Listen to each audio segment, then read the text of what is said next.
ఫిబ్రవరి 1న నిజామాబాద్ జిల్లా కేంద్రంలో జరగనున్న ఆదర్శ కమ్యూనిస్టు యోధుడు కామ్రేడ్ కర్నాటి యాదగిరి ప్రథమ వర్ధంతి సందర్భంగా సభను జయప్రదం చేయాలని సిపిఐ మాస్ లైన్ రాష్ట్ర సెక్రటేరియట్ సభ్యులు వి ప్రభాకర్ పిలుపునిచ్చారు. ఈ సందర్భంగా సిరికొండ మండలం గట్కోల్లో వర్ధంతి సభ పోస్టర్లను ఆవిష్కరించారు. ఆయన మాట్లాడుతూ కామ్రేడ్ యాదగిరి విప్లవ ఉద్యమ అభివృద్ధికి జీవితాంతం అంకితమయ్యారని, ఉద్యమం కోసం ప్రభుత్వ ఉద్యోగాన్ని త్యజించానని త్యాగమూర్తి అని కొనియాడారు. ఇక సిరికొండ మండలం విప్లవ ఉద్యమంతో ఆయనకు విడదీయలేని అనుబంధం ఉందని అన్నారు.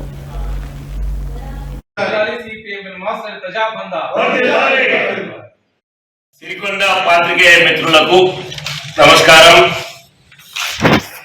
ఉమ్మడి నిజామాబాద్ జిల్లా కార్యదర్శిగా, అట్లాగే ఉమ్మడి రాష్ట్రంలో రాష్ట్ర నాయకులుగా, రాష్ట్ర కమిటీ సభ్యులుగా సుదీర్ఘ కాలం విప్లవ ఉద్యమంలో పనిచేసిన కామ్రేడ్ కర్నాటి యాదగిరి అన్న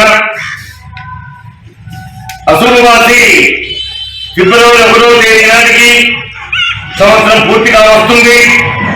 ఈ సందర్భంగా నిజామాబాద్ జిల్లా కేంద్రంలో Nizamabad rural committee, Nizamabad urban committee ఆధ్వర్యంలో ప్రథమ వర్ధంతి సభని వెంకటేశ్వర కళ్యాణం కూడా జరపబోతా ఉన్నాం.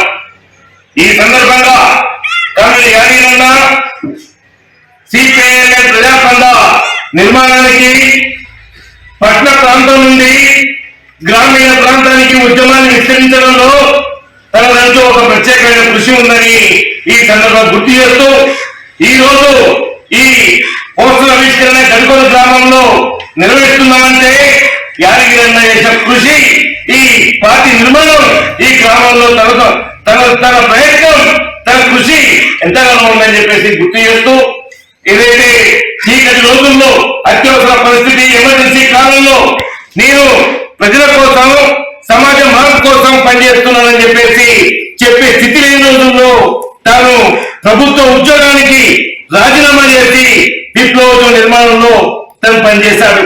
అంతేకాదు తనతో పాటు కుమార్ నారాయణ ఏదైతే పనిచేశాడో హైదరాబాద్ పార్టీ